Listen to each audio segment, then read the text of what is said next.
दोस्तों, कुंवरपुर नाम का एक गांव जो चारों तरफ से घने जंगलों से घिरा हुआ था।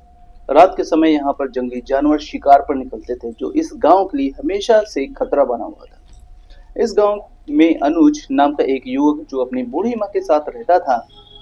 अनुज की माँ पूजा पाठ में ज्यादा विश्वास करती थी, जिससे उसका अधिकांश समय भगवान की भक्ति में ही गुजरता था।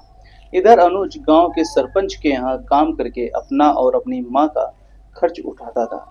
उसी गांव में सोनिया नाम की एक लड़की थी, जिसका व्यवहार कुछ अलग था, लेकिन सुंदर होने की वजह से माँ बाप उसके लिए एक अच्छा सा लड़का ढूंढ रहे थे। लेकिन उसकी अजीब हरकतों के कारण गांव में कोई भी युवक उससे शादी के लिए तैयार नहीं था। कभी कभी अजीब तरह से बातचीत करना, रात में इधर उधर घूमना, पुराने सूखे पेड़ के नीचे जाकर बड़बड़ाना, देर रात तक एक ही स्थिति में खड़े रहना, इस तरह की हरकतों से सोनिया के माता पिता बहुत ज्यादा परेशान थे। लेकिन यह किसी को नहीं पता था कि सोनिया को अंदर एक बुरी आत्मा का वास था, जो ऐसे इंसान की खून की प्यासी थी जिसने कभी भी कोई गलत काम ना किया। अनुज जंगल के रास्ते लकड़ी लेने जा रहा था, जहां पर झाड़ियों के पीछे उसे बहुत तेज चीखने चिल्लाने की आवाजें सुनाई देती हैं। पहले तो वो डर जाता है, फिर हिम्मत करके झाड़ियों के पीछे जाने का प्रयास करता है, और जैसे ही झाड़ी को हटाकर देखता है तो वो स्तब्ध रह जाता है। एक सूखे हुए मृत जानवर का शरीर वहां पर पड़ा हुआ था। अब अनुज को यहाँ नहीं समझ आ रहा था कि अभी यहाँ से चिल्लाने की आवाज आई थी, लेकिन यहाँ तो एक मरा हुआ जानवर है।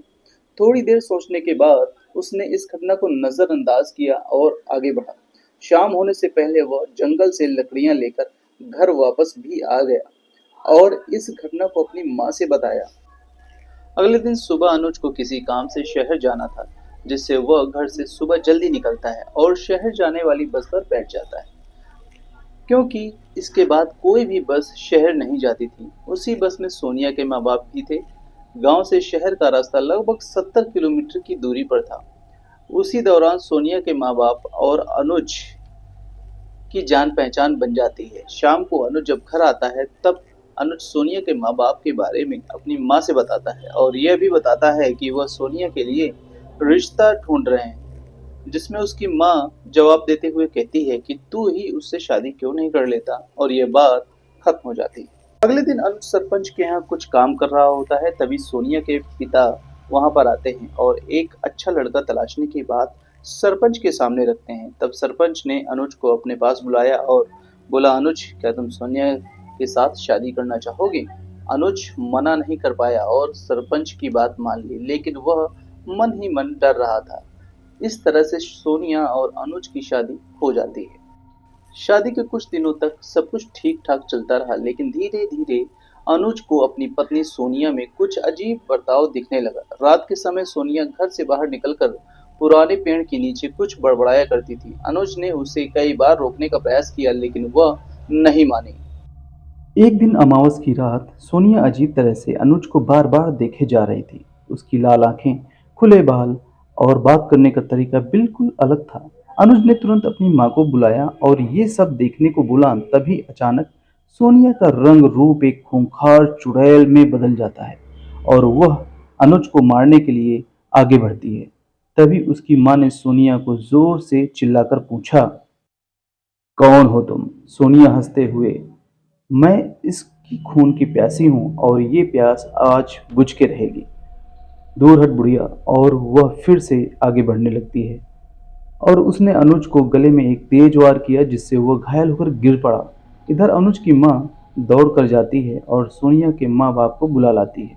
अनुज के घर पर आसपास के लोगों की भीड़ इकट्ठा होने लगती है। इधर सोनिया अनुज की जान लेने की पूरी कोशिश कर रही थी और सोनिया के नाखून लगातार बढ़ते जा रहे थे, जिससे वो अनुज को एक बार फिर से घायल कर देती है। उसी भीड़ में एक साधारण सा दिखने वाला आदमी सामने आता है और सोनिया को रोकने की कोशिश करता है, लेकिन वह उसे भी घायल कर देती है। तब वह साधारण सा दिखने वाला आदमी पास रखी चाकू को उठाता है और सोनिया के कुछ बाल काट लेता है और पल भर में सोनिया बेहोश होकर जमीन पर गिर जाती है।